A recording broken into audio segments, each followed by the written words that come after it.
Hello my dear students, ये welcome. आज हम पढ़ेंगे 12th इंग्लिश लिटरेचर के नॉन फिक्शन सेक्शन का एक चैप्टर जिसका टाइटल है डज कल्चर मैटर। ये एक ऐसे है और लिखा है E.M. फोस्टर ने। तो जल्दी से पहले ऑथर के बारे में थोड़ा सा जान लेते हैं, उसके बाद में ऐसे को अच्छे से समझेंगे। ठीक है, देखिए E.M. फोस्टर, इनका पूरा नाम था एडवर्ड मॉर्गन फोस्टर। इनका बर्थ 1879 में हुआ और इनकी डेथ 1970 में हुई। ये एक इंग्लिश नॉवेलिस्ट थे, एसेइस्ट भी थे और शॉर्ट स्टोरी राइटर भी थे। वैसे इनके बहुत सारी बुक्स बहुत फेमस हुई, लेकिन एक बुक का नाम आपको मेंशन करना चाहूँगा। इनका एक नॉवल था पैसेज टू इंडिया, और ये इनके सबसे फेमस नॉवेल्स में से एक था और इस पर एक मूवी भी बनी हुई है। हालांकि इनकी कई बुक्स पर मूवीज़ बनी हुई हैं। ये जो नॉवल इन्होंने लिखा था उस वक्त ब्रिटिश रूल था, तो इस नॉवल की थीम थी इम्पेरियलिज्म, रेसिज्म, नेशनलिज्म, इस तरह की थीम्स पर ये नॉवल बेस्ड था।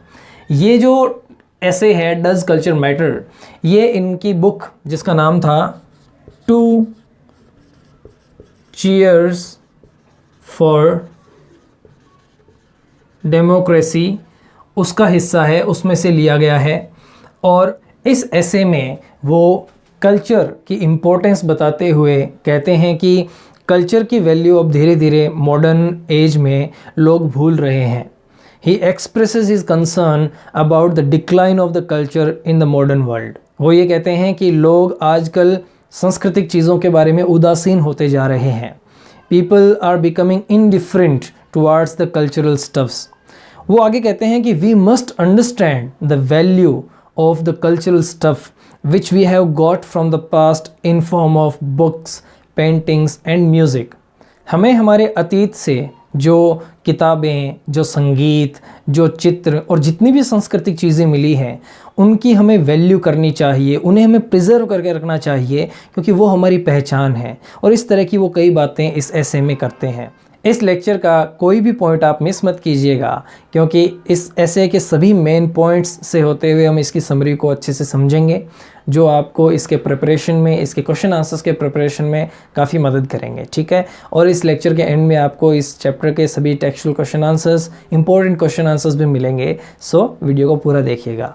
चलिए सबसे पहले इस ऐसे की हम समरी लिख लेते हैं, उसके बाद में उसको अच्छे से समझेंगे। तो ऐसे का जो पहला पॉइंट और इस ऐसे की जो फर्स्ट लाइन है वो ये है कि culture is a forbidden word. देखिए E.M. फोस्टर कहते हैं कि culture is a forbidden word.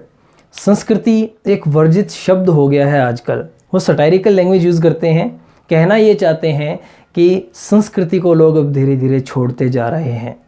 उसके बाद बताते हैं कि संस्कृति है क्या। So all the beautiful and interesting objects of the past, हमारे अतीत की जितनी भी सुंदर और रोचक चीज़ें हैं, भले वो बुक्स हों, पेंटिंग्स हों, म्यूज़िक हो या हमारा ट्रेडिशन, हमारे रीति रिवाज, ये सभी संस्कृति हैं, लेकिन लोग इनसे अब घृणा करने लग गए हैं।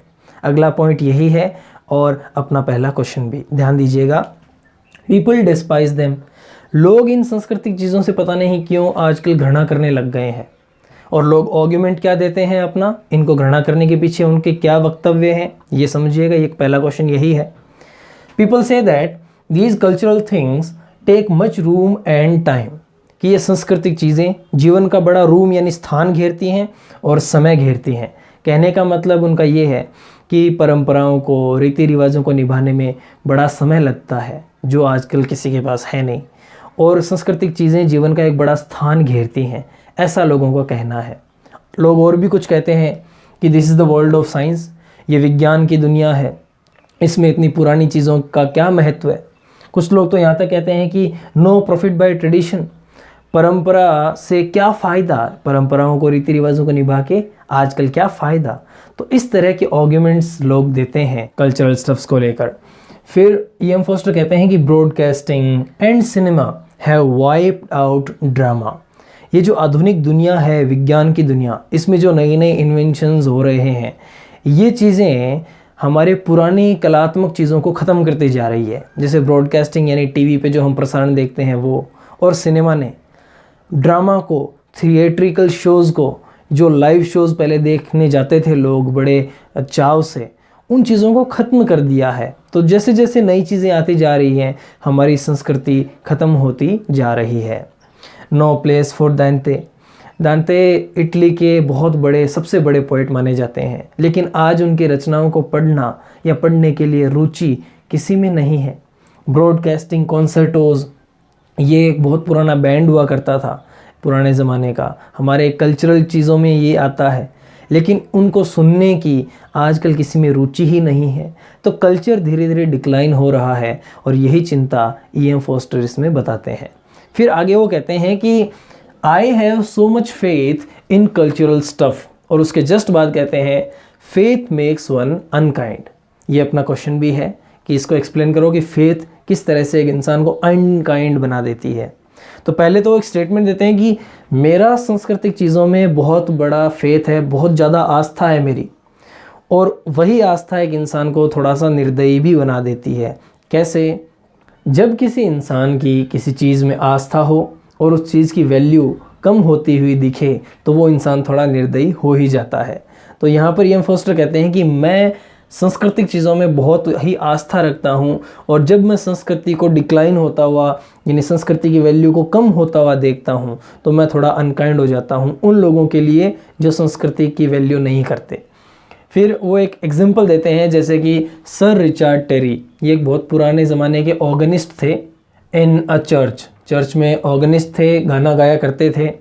इनकी स्पेशलिटी क्या थी, ये भी अपना क्वेश्चन है कि सर रिचर्ड टेरी की क्या स्पेशलिटी थी। तो इनकी स्पेशलिटी थी मैड्रिगल्स। मैड्रिगल्स का मतलब होता है सॉन्ग्स ऑफ लव। हुआ क्या कि एक बार इन्होंने ऐसे ही मजाक में टीज्ड यंग म्यूजिशियंस, जो आज के दौर के म्यूजिशियंस हैं, उनको टीज़ कर दिया, उनको चिढ़ा दिया, ये कह के कि या तो वो अच्छे इंसान बन सकते हैं या फिर वो क्रूनर्स बन सकते हैं। क्रूनर शब्द का मतलब समझिएगा। क्रूनर मैंने लिखा नहीं है, लेकिन आपको मैं समझा देता हूँ। क्रूनर उसको कहते हैं जो फॉल्सली अपने टैलेंट को शो करे, यानी टैलेंट हो ना लेकिन झूठा प्रदर्शन करे, तो इस तरह के आदमी को क्रूनर कहा जाता है। उन्होंने आज के यंग म्यूजिशियंस को क्रूनर्स कह दिया, और ये कह दिया कि आप लोग म्यूजिशियंस नहीं बन सकते, अच्छे इंसान ही बन जाओ। अब ये बात किसने कही? सर रिचर्ड टेरी, जिनके सॉन्ग्स मैड्रिगल्स हमारी संस्कृति की पहचान है। ऐसे आदमी की इतनी छोटी सी बात को भी आज के म्यूजिशियंस सहन नहीं कर पाए। They could not bear it. हमारे आज के म्यूजिशियंस सहन नहीं कर पाए। उनको सर रिचर्ड टेरी की वैल्यू, उनके मैड्रिगल्स की वैल्यू नहीं थी बिल्कुल भी। इसलिए उन लोगों ने, उन आज के म्यूजिशियंस ने सर रिचर्ड टेरी के खिलाफ बहुत सारी कमेंट्स पास की। यहाँ तक कह दिया आज के म्यूजिशियंस ने उनको, सर रिचर्ड टेरी को, कि किसी ना किसी दिन हम आज के लोग आपको पछाड़ देंगे, हम आपको हरा देंगे। यहाँ तक की बातें इन्होंने कही। यानी आज के लोगों को पुरानी चीज़ों की वैल्यू नहीं है। ये बात हमें इस इंसिडेंट से देखने को मिलती है। इसीलिए E.M. फोस्टर कहते हैं कि cultural stuff ought to be defended.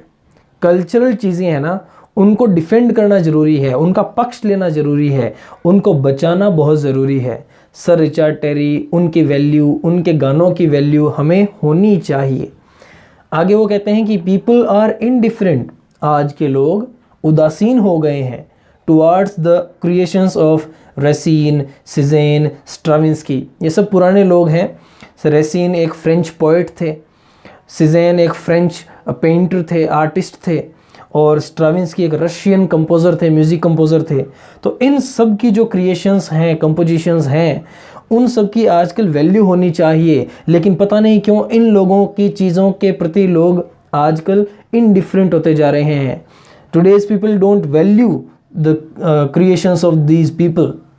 आगे वो कहते हैं कि दिस होस्टिलिटी, ये जो घृणा है ना आज के लोगों की पुरानी चीज़ों के प्रति घृणा, ये hostility has been analysed by Mrs Lewis. उन्होंने मिसेस लेविस नाम याद रखना, अपने क्वेश्चन भी है इससे। मिसेस लेविस की बुक है जिनमें उन्होंने इस चीज़ को, इस घृणा को बहुत अच्छे से एनालाइज किया है, इसका विश्लेषण किया है। वो क्या बताती हैं कि the popular novelist of today, आज के जो लोकप्रिय नॉवेलिस्ट हैं, उपन्यासकार हैं, are tend to be, book में दिया हुआ है, tend to be aggressive towards his artistic brethren. Brethren का मतलब था बिरादरी, एक ही कैटेगरी के लोग। यानी आज के नॉवेलिस्ट पुराने जो नॉवेलिस्ट थे उनके प्रति पता नहीं क्यों एग्रेसिव है। अगर कोई पुराना नॉवल, पुराने ज़माने का नॉवल जो हमारी संस्कृति का हिस्सा है, अगर वो पॉपुलर हो जाए, लोग उसको पसंद करने लगे हैं, तो आज के नॉवेलिस्ट इस चीज़ को पसंद नहीं करते। ये नहीं होना चाहिए। हमारे आज के आर्टिस्ट्स को पुराने आर्टिस्ट्स की कदर करनी चाहिए। फिर आगे कहते हैं अ क्यूरियस इंसिडेंट बताते हैं वो, कि एक और क्यूरियस इंसिडेंट बताता हूँ। है तो ये बहुत ही छोटा सा इंसिडेंट, लेकिन इससे हमें एक चीज़ समझ में आती है कि सांस्कृतिक चीज़ों की वैल्यू देखो किस तरह से ख़त्म हो रही है। हुआ क्या, एक बार एक पॉपुलर कॉमेडियन था, एक हास्य कलाकार, had been faded out on air. On air यानी उसका प्रसारण कम कर दिया गया, फेडेड यानी उसका प्रसारण कम कर दिया गया। और वो हमारी संस्कृति की पहचान है, उसकी कॉमेडी, उस कॉमेडियन के व्यंग्य, सटायर्स, वो सब हमारी संस्कृति का भी हिस्सा माने जाते हैं, पुरानी जो भी चीज़ें हैं। तो हुआ क्या, बीबीसी ने अपोलोजाइज़ किया, माफ़ी मांगी उस कॉमेडियन से उसके साथ ऐसा करने के लिए। Then he consented to broadcast, और उसके बाद में ही वो कॉमेडियन ने अपनी सहमति दी कि हाँ, आगे से आप मेरी चीज़ों को प्रसारित कर सकते हैं। तो बुक में भी लिखा हुआ है कि ये बहुत ही छोटा सा इंसिडेंट है, देखने को शायद आपको बहुत छोटा लगे। 7 मार्क्स का क्वेश्चन है, अपने ध्यान देना ये है ना, इस इंसिडेंट को एक्सप्लेन करना। इसका पूरा पैराग्राफ है अपनी बुक में। तो वो कहने का मतलब ये बहुत छोटा सा इंसिडेंट लगता है देखने में, लेकिन इससे एक चीज़ समझ में आती है कि लोग जो आजकल के लोग हैं उनको पुरानी चीज़ों की वैल्यू नहीं रही है, और ये ऐसा नहीं होना चाहिए। We must ferry the power to enjoy and understand the culture. ये बहुत ही इंपॉर्टेंट पॉइंट है इस चैप्टर का।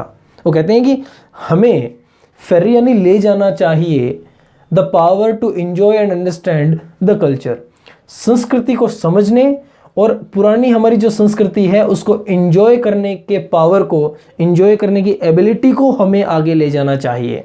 हम सांस्कृतिक चीज़ों को तो बचा के रख लेंगे, लेकिन उनकी वैल्यू ही समझ में नहीं आएगी तो क्या फ़ायदा। इसीलिए E.M. फोस्टर कहते हैं कि हमारी संस्कृति की जो चीज़ें हैं, जो पुरानी चीज़ें हैं, उनकी वैल्यू को समझने और उनको एंजॉय करने की जो शक्ति है वो हमारे अंदर होनी चाहिए, और वो हमें आने वाली जनरेशन्स को सिखानी चाहिए कि पुरानी चीज़ों की वैल्यू क्या है। यहाँ पर मैं आपको अपनी लाइफ से एक एग्जांपल देता हूँ, ये तो सभी फॉरेन के एग्जांपल्स थे। हमारे जो देखो, जैसे हम राजस्थान से बिलोंग करते हैं, तो राजस्थानी संस्कृति में जो जब भी कोई शादी या कोई भी समारोह होता है तो हमारे महिलाएं कुछ तरह के गीत गाती हैं। अब वो गीत उसी पीढ़ी के साथ ख़त्म हो जाएंगे। क्या आज की जनरेशन उन चीज़ों को सीख रही है? धोती बांधना, पगड़ी बांधना, ये जो चीज़ें हैं, ये धीरे धीरे जो हमारी संस्कृति की पहचान है, राजस्थानी संस्कृति की पहचान, ये धीरे धीरे जैसे जैसे मॉडर्न वर्ल्ड आता जा रहा है ख़त्म होती जा रही हैं। और आज की पीढ़ी को इन चीज़ों में रुचि भी नहीं है। मैं अक्सर क्लास में होता हूँ तो ये कहता हूँ कि हमारी या फिर जहाँ की भी जो संस्कृति है वो उसकी वैल्यू हमें पता होनी चाहिए। धोती बांधना कोई सीख भी लेगा, लेकिन उसको एंजॉय करने की एबिलिटी और पावर भी तो होना चाहिए। वो गाने, वो गीत, उनके बोल तो फिर भी किसी को हम रटवा देंगे, लेकिन उसको एंजॉय करने, उसको समझने की पावर, एबिलिटी भी तो होनी चाहिए। तो कहने का मतलब यही है कि सांस्कृतिक चीज़ों को रखने या प्रिजर्व करना ही पर्याप्त नहीं है, उसको एंजॉय और अंडरस्टैंड करना भी ज़रूरी है, और उसको एंजॉय और अंडरस्टैंड करने का पावर भी हमें अपने साथ में, एबिलिटी भी अपने साथ में आगे आने वाली जनरेशन्स तक लेकर जानी है। और ये बहुत ही इंपॉर्टेंट बात है, पूरे चैप्टर की एक मेन बात है ये। Dante was the greatest poet of Italy, the power to understand him has been left behind. Dante Italy का बहुत बड़ा कवि था, लेकिन उसकी लिखी बातों को समझने की शक्ति या एबिलिटी लोग छोड़ आए हैं पीछे। दांते इज़ ए टेस्ट केस, और ये क्वेश्चन है अपना कि हाउ इज़ दांते अ टेस्ट केस। कैसे है टेस्ट केस? दांते की चीज़ों को, लिखी हुई बातों को लोगों को पढ़ाओ, अगर वो उसकी वैल्यू करते हैं, समझ में आते हैं, तो संस्कृति बची हुई है। और अगर उसकी बातों को लोग वैल्यू नहीं देते, उसमें रुचि नहीं लेते, तो ये हमारा एक टेस्ट केस बन सकता है इस चीज़ को समझने का कि संस्कृति अभी बची हुई है या धीरे धीरे उसकी वैल्यू ख़त्म हो रही है। आगे कहते हैं Mrs Lewis describes a civilization in Babbitt. Mrs Lewis ने एक बुक लिखी बेबिट नाम की, जिसमें उन्होंने एक सिविलाइजेशन, एक सभ्यता का जिक्र किया। और वो सभ्यता क्या थी देखिए, that kind of civilization which has been described in Babbitt had no tradition। उस सभ्यता के लोगों में कोई किसी तरह की परंपरा नहीं थी। had heard of the past, उस सिविलाइजेशन ने, वहाँ के लोगों ने भूतकाल के बारे में, अपने अतीत के बारे में सुन तो रखा था, लेकिन had no power to enjoy the cultural stuff। अपनी पुरानी संस्कृति की चीज़ों को enjoy करने और उसको समझने की शक्ति उस सिविलाइजेशन में, उस सभ्यता में नहीं थी। हम अगर वैसी सभ्यता बन जाएंगे तो अपनी पहचान खो देंगे, अपनी जड़ें खो देंगे। यही E.M. फोस्टर कहना चाहते हैं कि ऐसी सभ्यता हम ना बन जाएं जिसमें पुरानी चीज़ों को म्यूज़ियम में रख देंगे कि ऐसा कभी हुआ करता था, किताबों में भी हम पढ़ लेंगे, लेकिन उसको समझने, उसको एंजॉय करने की ताकत, उसको एंजॉय करने की योग्यता हमारे अंदर नहीं होगी। हमें ऐसा नहीं करना चाहिए। हमें हमारी संस्कृति को बचाना भी है, उसकी वैल्यू भी समझनी है, और उसको एंजॉय और उसको समझ के उसको एंजॉय करने की एबिलिटी भी हमें आगे आने वाली जनरेशन्स को दे के जानी है। What has been communicated to us, we have to communicate to the next generation। और यही हमारा काम है और यही हमें करना है। अब चलते हैं इस चैप्टर के कंक्लूजन की ओर, निष्कर्ष की ओर, जिसमें 2-3 पॉइंट हैं जो आपको मैं एक्सप्लेन करना चाहूँगा।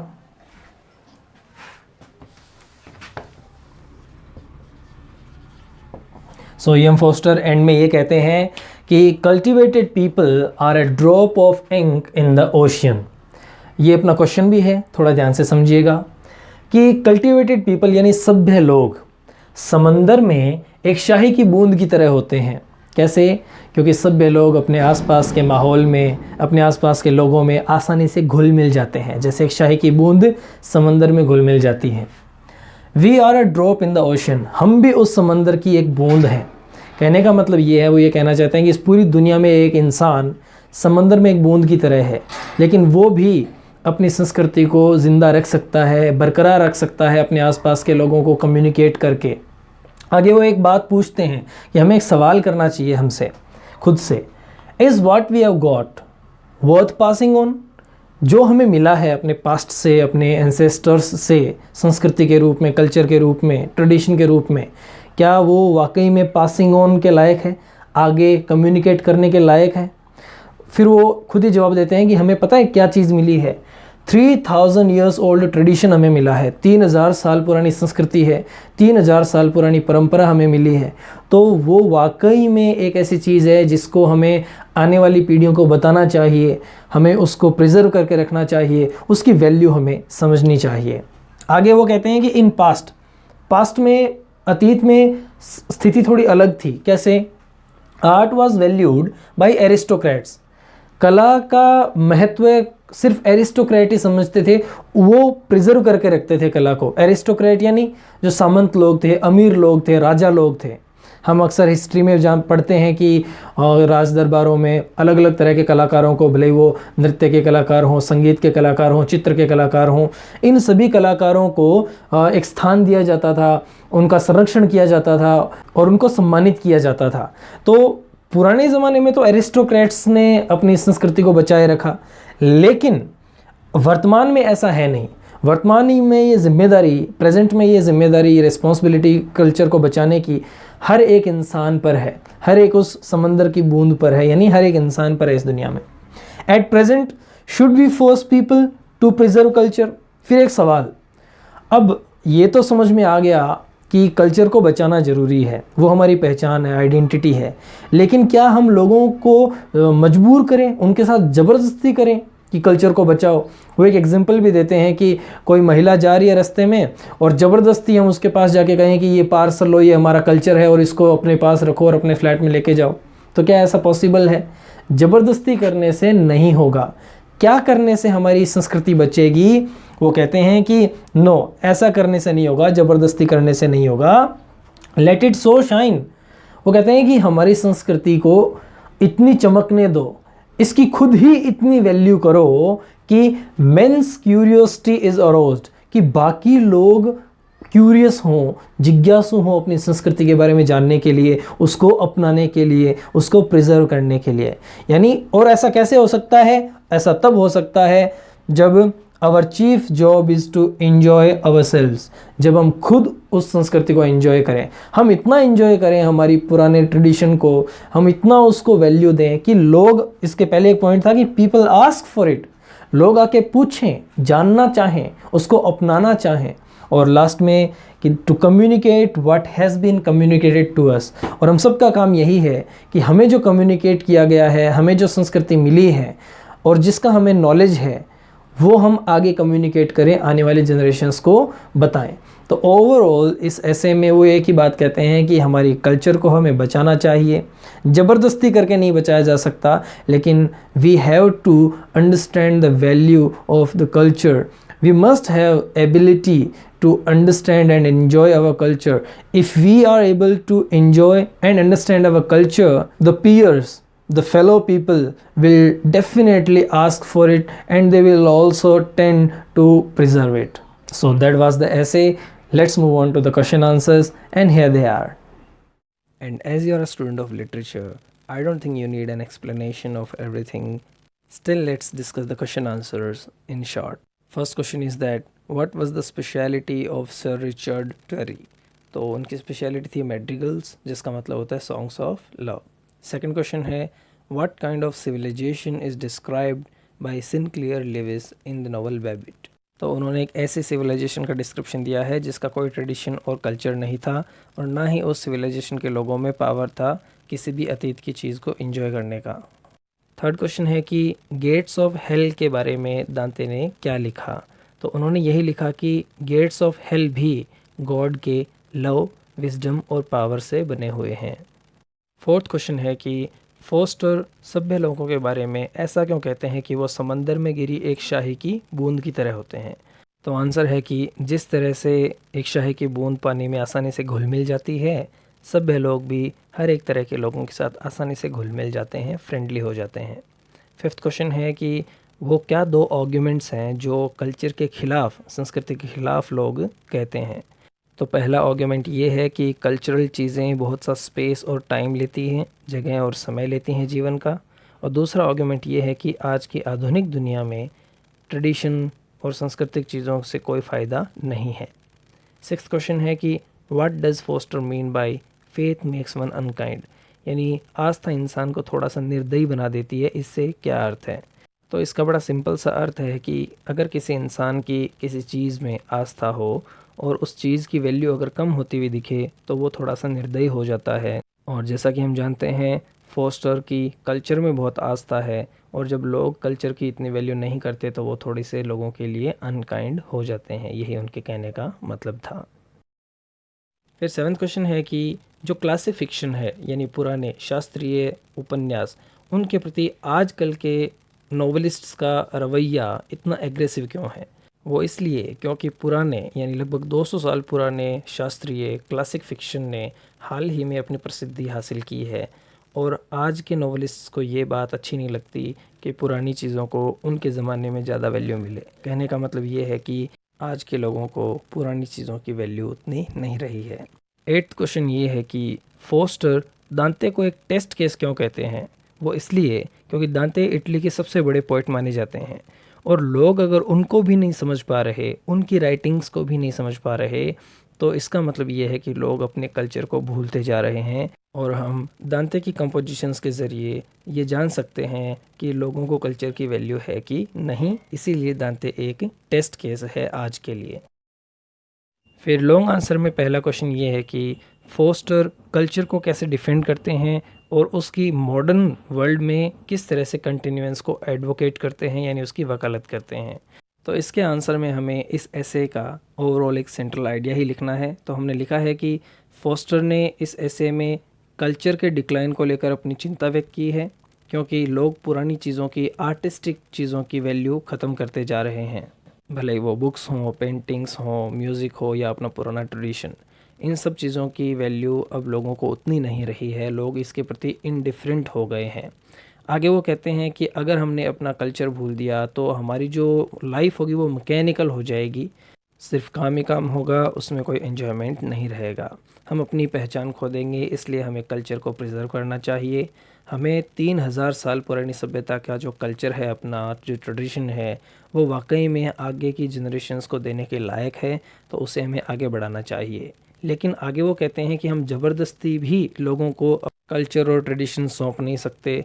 इसलिए हमें क्या करना है, हम अगर अपने कल्चर की, अपने ट्रेडिशन की वैल्यू समझते हैं तो हमें अपने कल्चर और अपने ट्रेडिशन को एंजॉय करना है, कि हमें देखकर लोगों की भी रुचि अपने कल्चर की ओर बढ़े और वो भी अपनी संस्कृति को अपनाकर उसे आगे बढ़ाए। फिर सेकंड क्वेश्चन में बीबीसी और एक पॉपुलर कॉमेडियन के बीच का इंसिडेंट पूछा है और ये भी पूछा है कि ऑथर इसके ज़रिए क्या कहना चाहते हैं। तो एक बार क्या हुआ, एक कोई पॉपुलर कॉमेडियन था, एक आर्टिस्ट था, और बीबीसी ने उसके प्रसारण को कम कर दिया, जिससे वो नाराज़ हो गया। फिर बीबीसी ने उससे माफ़ी मांगी, जिसके बाद उसने अपनी सहमति जताई और अपने प्रोग्राम्स को आगे और ब्रॉडकास्ट करने की अनुमति दी। तो ऑथर ये कहना चाहते हैं कि जो पुराने आर्टिस्ट्स हैं उनकी वैल्यू आजकल कम हो रही है, लेकिन ऐसा होना नहीं चाहिए।